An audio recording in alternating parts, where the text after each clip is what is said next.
আমার কাছে আমি চাচ্ছি আপনি পাবেন ইনশাআল্লাহ। যদি আপনার রিজিক হালাল হয়, যদি আপনার আকীদায় শিরক না থাকে, যদি আপনার আমলে বেদাত না থাকে, ইনশাআল্লাহ পাবেন।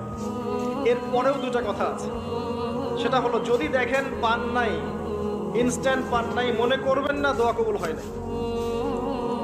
এমনও দোয়া আছে যে আমি 10 বছর থেকে করছি এখনো পাইনি। এমনও দোয়া আছে আমি নিজেই 10 বছর থেকে করছি, আমার কাছে মনে হয় 2009-10 সাল থেকে আমি করছি, এখন পর্যন্ত পাইনি, ইনশাল্লাহ পাবো। তো ইনস্ট্যান্ট সব পেতে হবে এমন নয়। যদি দেখেন পান নাই, তার মানে তিনটা বিষয় ঘটেছে। একটা, বান্দা দোয়া করেছে, সাথে সাথে কবুল করা হয়নি, আপনাকে এটা উপযুক্ত সময় দেয়া হবে ইনশাআল্লাহ। 2 নাম্বার, এই যে আপনি আল্লাহর কাছে চেয়েছেন, এর ওসিলায় আল্লাহ পাক আপনার আমল, আপনার তাকদীর থেকে কোনো বিপদ আপদ সরিয়ে দিয়েছে, আপনি বুঝতে পারেননি, আপনি দোয়া করেছেন।